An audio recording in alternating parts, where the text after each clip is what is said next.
of course, the Urban Punch right here on UJFM in the studio with me, Karabo. Welcome back again. Hi. And of course, you're joined by something quite different. Glenda, how are you doing? I'm well, thank you. Very, very good to have you both in here. So, Glenda, what is your association with Amnesty, and who are you? Over here, we family, so you kind of like do your own intro, you know? Okay, I know Karabo from the office. Karabo is one of the members of Amnesty International. I actually work for Amnesty International South Africa. Mm-hmm. I've just recently been born into Amnesty, actually, just a month and a half ago. Yeah. Undertaking their maternal health, reproductive, sexual and reproductive health rights. And my role is to campaign around maternal health and sexual and reproductive rights. Oh, that is awesome. Thank you for joining us. Thank you. So today's discussion, I mean, we actually, funny enough, when I saw the brief, when I saw the brief, I was like, that is so crazy. Now, 2 days ago, I got my AIDS test. Woohoo! See, that's I'm like. Awesome. When I saw the brief, I was like, Karabo, are you stalking me? Did you see me? Did you see me at the clinic? I was there. I was there. There. Yeah, I'm not gonna lie. This is I was there. appropriate. I made sure Glenda was on the program for Friday. Like, this is close to Rose's home. Yes. All right, so tell us what are the problems that we're facing so far when it comes to that situation that we're facing, Glenda. I think in South Africa, for example, we're facing issues around maternal health. I'm talking to women and girls who are, sexually active and they're pregnant perhaps, where these people are not being taken care of. They're not accessing the services they require. For example, we've read, I think in the newspapers or in the magazines, that women die during childbirth, or the child dies after child being given birth to because the nurses are not taking care of patients, and in particular to women who are HIV positive. So there is still that element of discrimination where nurses do not want to handle patients who are HIV positive. So that is a problem. The other issue is, we also have access to hospitals, but in some areas people are not able to get to the hospitals because there are no roads. Transport. Absolutely. It is quite strange. I mean, I picked up my first Wire magazine. Of course, Wire magazine is from Amnesty International, and if you come through to the studios, you can get one. Did you see how little they? Do you remember how much you gave me? Are they really running out?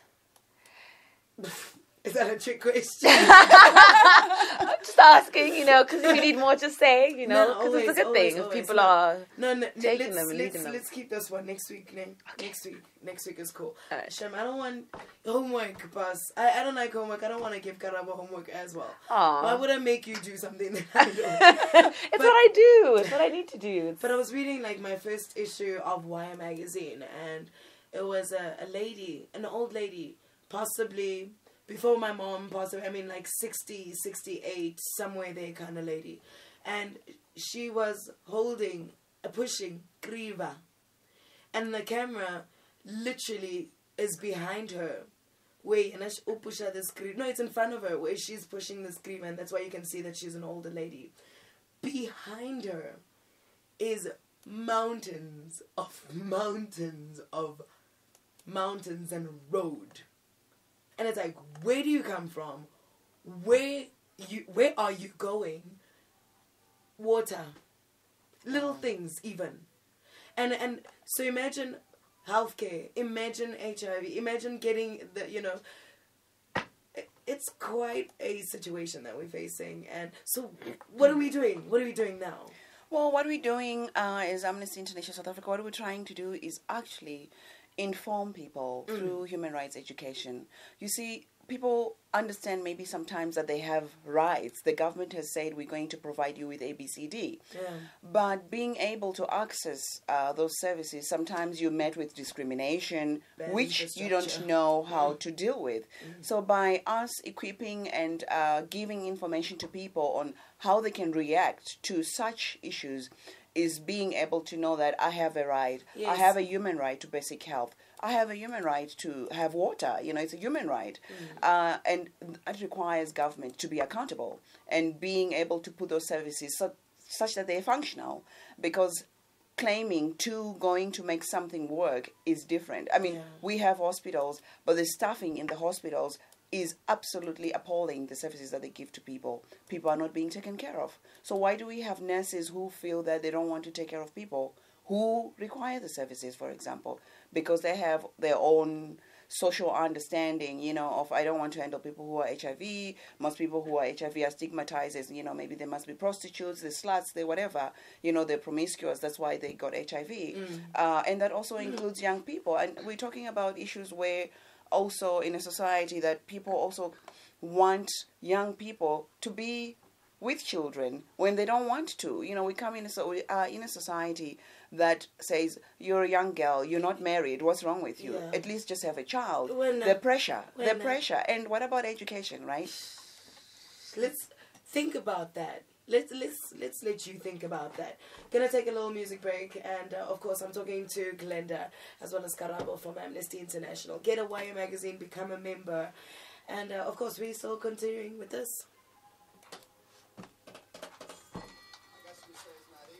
No, but that is because even I was like rereading what you sent me, and I'm now seeing things that I never saw the first time and the second time I read it. But then what's the solution, if I can say that? If people have their prejudices and they think, okay, I can't touch this person at AIDS. So what's the way of bridging it? Because it's not an economic issue. No, it's not more of a social issue. Social issue. Yeah. So then how's that dealt with, and which aspects should the government be dealing with? How do they address that issue? I think that the government then should be, in terms of retaining staff, in the hospitals, I think they should be hiring people who are committed to do the work. Because look, I think in a country like South Africa, where unemployment is becoming very high, people are thinking, I just need a paycheck. So people are not in those jobs because they are passionate about it. And from as far as we knew, nurses were very passionate about their work. Yeah, there were people who were just like, I want to nurture people to help. But that's not what's happening, because people are thinking, I need a paycheck, I can do a nursing, diploma or something, quick, get into the hospital, because I know there is a need for nurses in this country, right? So people do that because they know it's easy access. I'll get a job as a nurse because our nurses have been brain drained, away from South Africa or even Africa. Most people are in London. We have thousands and millions of nurses working in London. So we have no capacity. The capacity that we're feeling is a band-aid solution for an economical issue. Yeah? So it's for the government to have to actually look at how is the recruitment process. Is this person qualified and capable of doing exactly that? So we're going to start looking at capabilities of people versus your qualifications. Are you capable to do this job that you are qualified for? Versus you are qualified but you're not capable. Because that's what we have. Nurses who a child has been raped or a girl has been raped, they don't want to have her have an abortion because you can't do that by their faith. They're not allowed to have an abortion, so they're not going to handle that. So if they do it, they might have a botched abortion. They don't treat you well. Girls have been beat up. They've had instruments stuck into their vaginas just to make you feel like, oh, you were having sex, now you don't want it. And now you want to kill someone else. How does that feel? So those are some of the things that we haven't even started talking about to get government to see it. Then we have... Can you move closer to Karabo? Because this guy we are one so good and I don't see you when I like. Sorry. Sure. Hi, Tash. Do you have an ad schedule there, babe? What? The ad schedule. So that is just... No. Oh, my word. It's heavy stuff, right? How do you join Amnesty?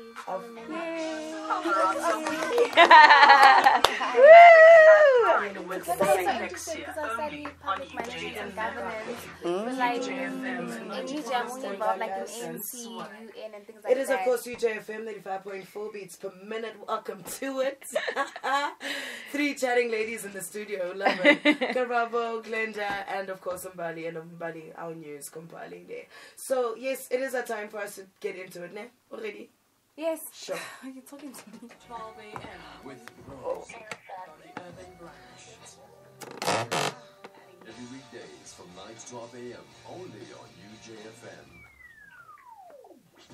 Keep it locked to Rose on the Urban Branch. And every single song is something new. I got that goose in the boot, no dash. Quarter 10, 2 a.m. Puff, puff, pass. Big body bands, no gas. Swag, so when the party ends, I'ma call a few cabs. I got it. Rose on the Urban Branch. Now, without further ado. News on UJFM. It's 10:30 and time for your news headlines. I'm Bailey Motoning. Archbishop Desmond Tutu will not vote for the ANC because there is a need of change in South Africa. Western Cape Community Policing Board is concerned about a fresh outbreak of gang violence in some Cape Town communities. And in international news, Syria has threatened an immediate response to any new strike in Israel strike. Taking a look at financial indicators, the rand is trading at 11 rand 80 to the euro, 9 rand 5 cents to the dollar, 13 rand 94 cents to the pound. The gold will cost you 1,456 a fine ounce. And in your weather, Johannesburg will reach a high of 22 degrees. Your information was supplied by UJFM, IOL, iAfrica, and News 24. I'll be back with your full news bulletin at 11 o'clock. Thank you.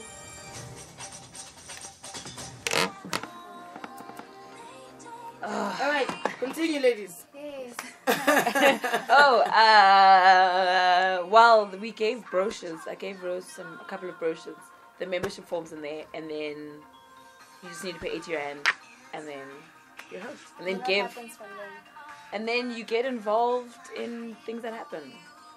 Yeah, any activities or workshops or conferences or whatever that happen then, or like activism stuff, then yeah, they'll be involved. Okay, so I'm going to get it from her. Where did you put them if they're not here? Rosie Rose. There's love.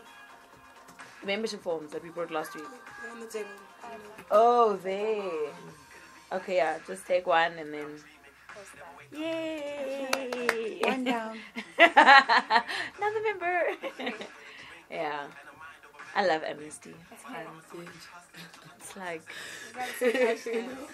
I'm thinking of the workshops. But something I realized, I'm not an activist though.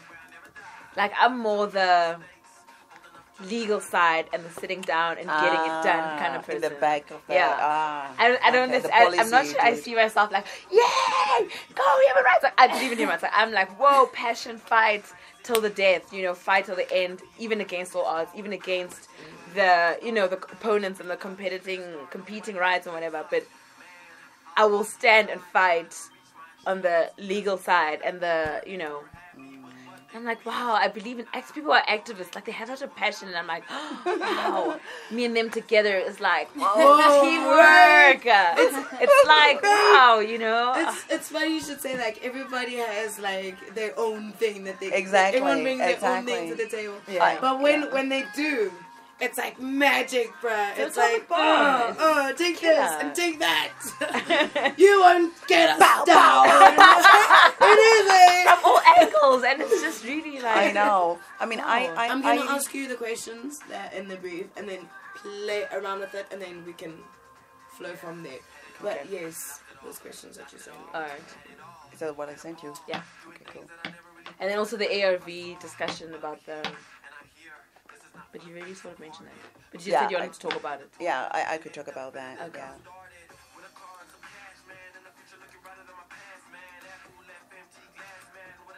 No, Maravele, you know the way they educated, like, when it came to HIV, AIDS, I found that it was Love Life. And I don't think Love Life is government. It was another company, organization by standing on their own. And they said, we're going to go to all these rural places and we're going to educate them. And it's like, okay, fine, they take it there. But now, because there is no infrastructure. No. So fine, now they know. But how do they access it? What a waste. So you have a three-legged pot. Yeah. That always one other leg is broken. It's broken. That is That's so true. That's what's happening. Yeah. Even in statistics, in statistics South Africa, they do fuck all. Excuse me. Those guys do fuck all. It is NGOs that do statistics in this country. No one else. Stand by. It is, of course, UJFM and a whole lot of swag. It feels like having the woman in here and, like, do you hear, Mbali? My voice is kind of getting It's getting better. It's getting better. They're heating up. Amnesty's heating us up. We are healing. Oh yeah. We come on Fridays. And you do only come on Friday, Fridays. Mom. You're So supposed yay. to be. You were meant to be a member. Yeah, I was meant You're meant to be a member. Yay. Okay, in the studio I got Glenda Muzende as well as Karabo. Yes. And, Glenda, of course, she is our big guest today. And she is coming from the Maternal Health and Sexual Reproductive Rights for Women and Girls. So, I think that's brilliant. Thank you. That is brilliant. Snap. Snap moment. But now, actually, why are sexual reproductive rights so important to us young girls? I mean, you touched on it. But that was only because you were answering something else. but really, why is it that much more important? I think in South Africa, or maybe just globally, I think we are suffering from the increase of this rape culture. Yeah. And with that, it's always women that are most vulnerable, and young girls especially. We're talking about rape, and, in South Africa, I mean, I can't even begin to tell you, about that. I think we know every day we're walking around the streets and we're feeling like, oh my God, what's going to happen to me, right? My body's going to be violated. Something will happen to me. So it's important for us to be able to put in place information for young people to get. We're living in a society that, most perhaps parents, the schools, I think are failing to talk to young people about the sexuality issues. They're not talking about reproductive rights. I mean, for example, if we talk about the sanitary pad campaign in South Africa, what has that done to young people in understanding my period, my endometriosis, the painful period pains? What about pap smears? Are we talking about cancer for women, ovarian cancer, cervical cancer? We haven't even started talking about that for young women, let alone women who are elderly now and are suffering from some of these issues that could be prevented, because it's all preventable. But we don't have a space where young people are being given this information that gives them power to be able to make a choice for their own bodies, yeah? Because around women being told you need to get married. If you're not married, then you're not worthy. If you don't have children, then you're not worthy. What about a choice to not have children because I choose not to? That is the information we want to bring to young people. Make a choice for your life, not what the community says you need to do, because there is peer pressure there. We're talking about HIV and AIDS, so we have ARVs, so we have HTC clinics, but we do not have the stuff that can tell people enough information for them to feel confident. A young girl goes to the clinic and they're told, why are you looking for condoms? Because I would like to have a sexual relationship with somebody and be protected. Sassy. You go to... That's happening. There is discrimination against young women wanting to make a choice for themselves. So, I mean, still now the problem is that we still don't have female condoms for young people, or women generally. So we also, I think, in our discussions and how we move forward is to make sure that you carry a condom, because chances are you have sex with somebody, and be able to access those condoms, yeah? Be able to access sanitary pads, for example. Be able to access information about pleasure, because young people don't know about pleasure anymore, because everything is be careful, HIV, be careful, pregnancy, be careful, a child, be careful, abortion. Everything has just become that. So sexuality or enjoying sex has been taken out of that context. Everything is about danger, warning signs with everything that a young person that is so true. wanting, you're developing and you're thinking, I would like at some point to make a decision to have sex, but you can't because all the messages go, be careful, watch out. We want to empower young women to be able to say, I have a right to make a choice. I'm choosing I it. know what Yeah. I want for my body is to have sex, not to have sex, to have a child, not to Or have a not child, have a to child. get married, not to get married, because there is pressure from our communities for young people to do that. And most importantly, for young people to have the right to their own bodies. Our bodies do not belong to anybody else It's but ours. you. It is ours. That's what we want young people to know. Those silly auntie,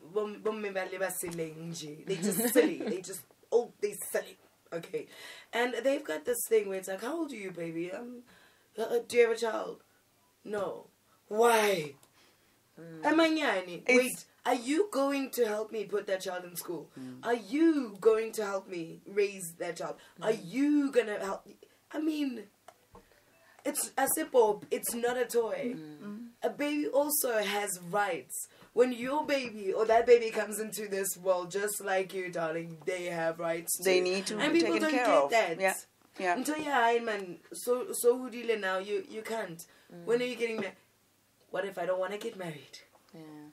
But now what I've asked you, like before we went on, while we're, discussing, but then how do you you educate people, right?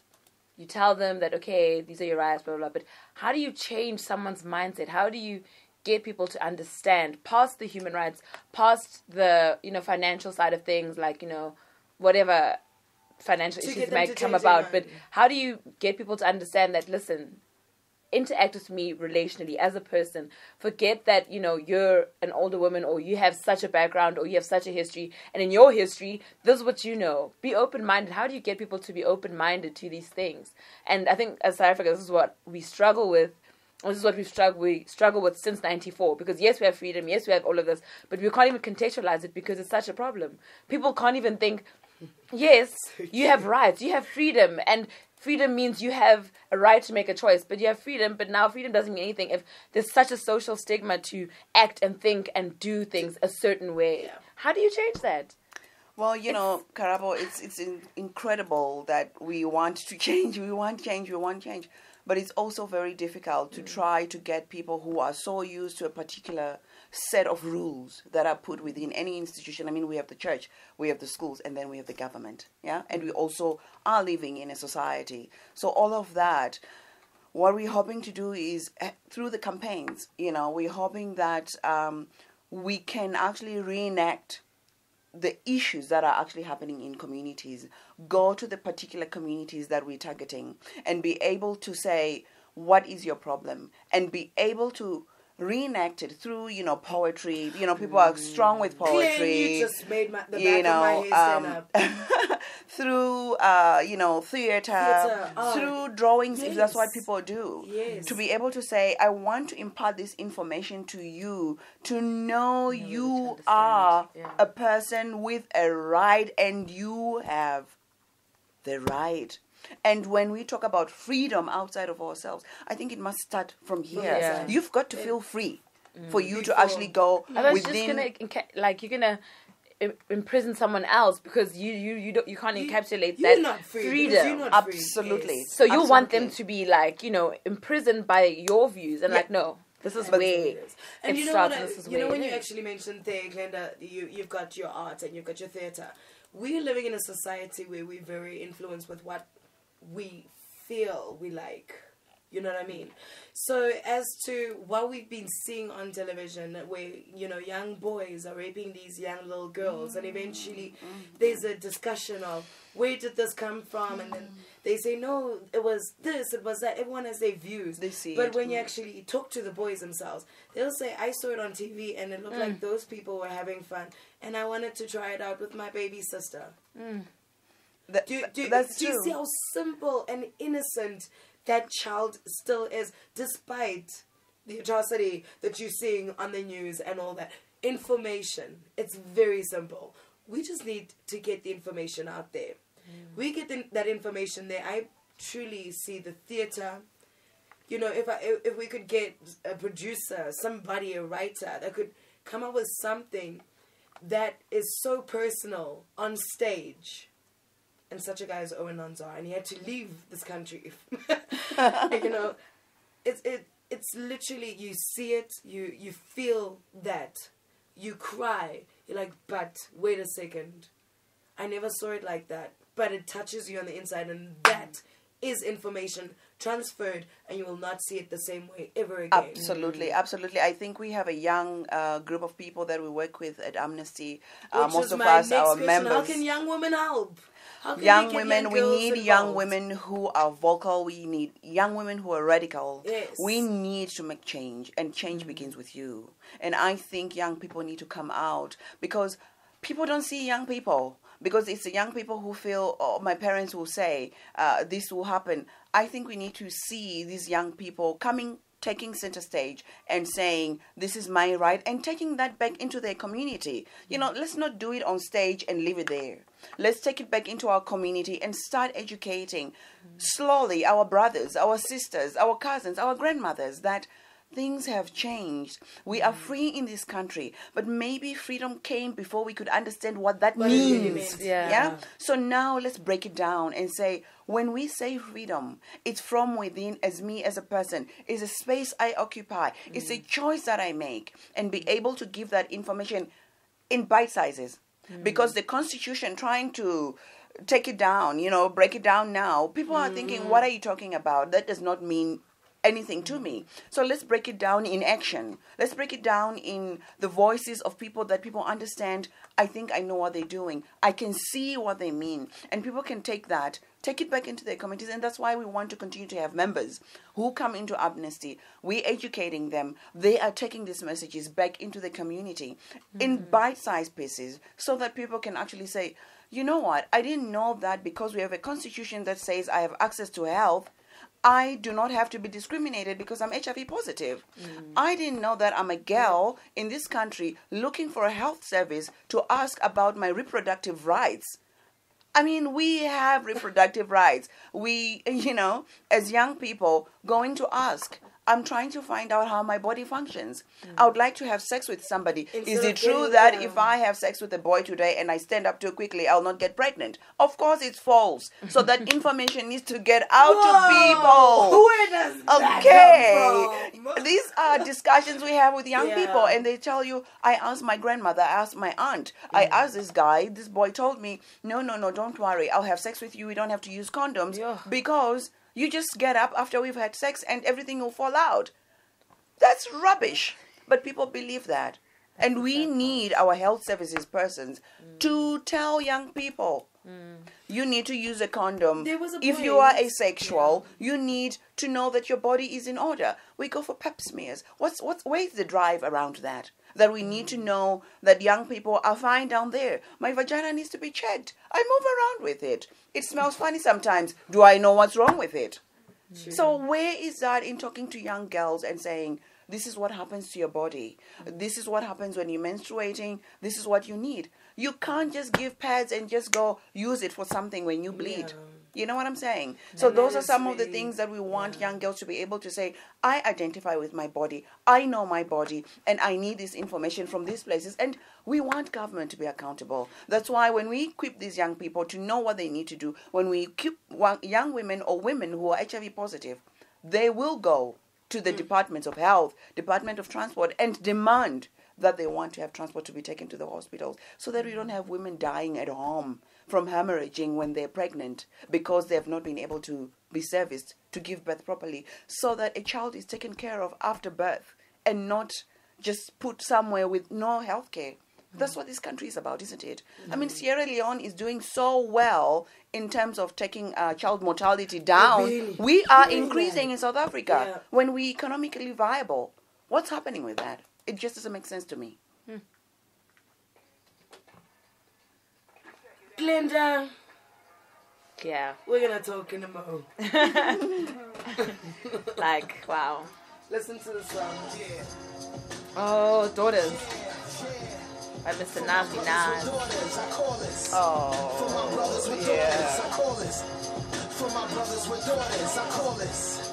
For of my brothers with daughters. I saw my daughter send a letter to some boy her age who locked up. First I regretted it, then caught my rage. Like, how could I not protect her from this awful fate? Never trying to hide who I was. She was taught and raised. And like, I think it's so sad because things like sex it could be a healthy discussion in our community. It needs to have a healthy discussion. It's not just this, and I think the problem is things like, okay, promiscuity, fine, it's a thing in our society and it's sad because if people understood the importance of engaging with one person and they understood what sex really means and not just the pleasure of it, I think it would be so important, like being open about these discussions and not looking at sex like, oh yeah, sex, yeah, under the table, don't even talk about that, it's so intimate. And but that intimacy it's important to discuss that. And if people really understand, and you can't just give people condoms like, here's a condom, use it.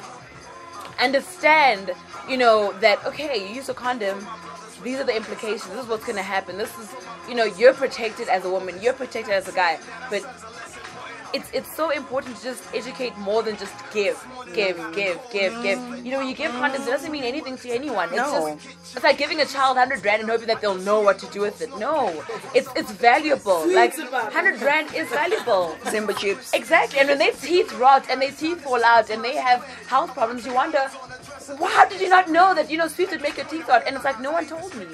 No one told me that 100 rand, if I spend 100 rand on just sweets, my teeth are going to fall out. And I'll have diarrhea too. And I'll have cavities for like the rest of my life. And it's like, it's important to have these discussions that, yes, we're giving you this right. But with this right comes responsibility. With this right comes, an ability to make a choice for yourself. Not just, okay, so I've been given this right, so I can just use it how I want. But even then, but Karabo. It should be your right, Karabo. But even then, Karabo, young women especially are not given the opportunity.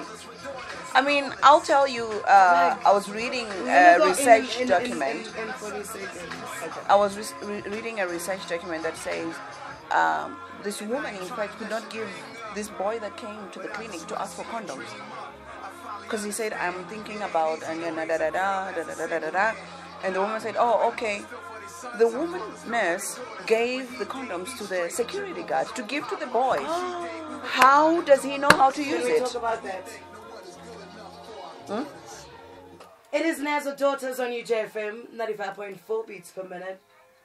Oh boy. In the studio with me, I've got Glenda Muzenda as well as our girl, Karabo Matsuso. Guys, wow. Whoa. We're on fire. Yeah. Like I'm boiling right now, and I'm just You're like, boiling what right now. is going on? Glenda was telling us something that actually, true story of what happened. Please, what happened? Well, I'm sharing a report that was done by Patman and Banner in a school where they're trying to look at how life orientation is working in schools. And a boy goes to a clinic within the school, talks about sexuality, talks about sex and things like that. And the nurse in charge at the time is not able to give the boy the condoms, right? And gives the condoms to the security guard to give to the boy. But the boy has not been informed how he needs to use the condoms. And that already, the information gap, can you see that? Gone. And what the to next do? opportunity he has, it's not going to be in that day. Of course not. It's not going to be in that day, that's for sure. And I think what's sad is that people now learn about sex from the internet. How that is sad. Like the internet, I'm sorry, media and what they say about sex is not true. Sex is not just this thing that you get a girl, have sex with her just because her body is, advertised on a billboard and she's naked and she's advertising underwear. That's not what sex is. No. Sex is an intimate and it's about love. You know what I mean? Like I said, I'm a romantic. I'm just gonna say that. But I think it's about the love of sex. And then boys go, okay, fine, and they hear from their friends, and their friends tell them just some stick it in there. half-baked story. Just stick it in there, you'll be fine. And he's not told, the consequences of if you do it like this will happen. If you put on a condom like this will happen. And it's sad because there's no healthy education about sex. It's so bad. That gap is so important because that's where the learning and he will teach the girl that if he's really like that integral, he will teach the girl that, okay, no, listen, this is this is what's gonna happen. You know, you have a choice. You still want to do this. You know, as a girl, you have this choice, but if he doesn't know, But Karabo, who is supposed to tell him that? Oh, Either you gosh. get that information from home, and then you get that You that can't information always from the say church, school. or maybe you get that information from educational departments. I mean, we have youth services, we have the Ministry of Women and Children. We don't hear these things being discussed. No. Where is the government in all of this? I mean, we have the campaigns. ARVs are here. The sanitary pads are here. The government supplies Everyone's doing condoms. something. But Education. where is the information that people need to understand that when you have a condom, it doesn't mean you just to have an erection and stick it somewhere. You have to negotiate this. And of course, women always have to be in the back end of it because as young receive. people, we're told you don't have sex with men unless if they ask you. I have no right to actually my pleasure, where I say my body is requiring a need, a love for sex. We're told you don't do that. That makes you a slut. So, along with all of those norms within a society, we want girls to be able to say, I can carry a condom because that's what I want. I would like to have sex with my partner, with whomever I potentially want to have sex with, but I know what happens with that, yeah? And be able to give that information. And I think we need to start talking about a healthy sex relationship. We need to talk about good sex. We need to talk about pleasurable sex. I've just realized something. We're going to have to talk about this as well next week. Sex is a long subject, you know that. if it's But of discussed course, that's- healthily, though, yeah, you no, know, no, very like healthy. But in the studio with me, Glenda Muzenda, as well as Karabo Matsus. Ladies, wow. And of course, Glenda, she is, another family member of Amnesty International South Africa. And of course, working with the maternal health and sexual reproductive rights for women and girls. Just to, quickly end it off, I honestly see in clinics, girls that are about 16 years old, like you can go and waiter and get extra cash. But I'm seeing these girls getting extra cash at clinics, having their section where they literally every single day when somebody comes in, they dish them information. This is what's going on. This is really what's going on with your body right now. If we could get that in all clinics, it'll be easier. I think it will be absolutely. Really, because when you think about the older generation, and this is a very typical thing, you cannot change the older generation. Forget about it. We can't honestly be saying, no, it should come from home. There's no way today, still my dad is going to give me a condom and say rose. There's no way. Because he's going to look at it like, like this is disrespect now. It's not going to happen. So it's for us to take the generation that we have currently, groom them to be the educators in that part. Let them make extra cash doing that. What a fruitful job. Absolutely. What a Absolutely. fruitful job. We have youth that are equipped with that information to give it to other youth. I mean, it's always quite intimidating when you have an older granny who is the nurse telling you do this and that, so you're thinking, I can't talk to her about that because of the respect element. that. But I think we also need to Glenda. see people who look like us giving that information. Thank you, Glenda. You're awesome. Thank you. Please come back next week. I'll be here next week. Thank you so you. much. Because, I'm sorry, 2 hours, 2 minutes. Yeah, 2 minutes late for news. Oh. It's still coming up. But of course, this is more important. Wow.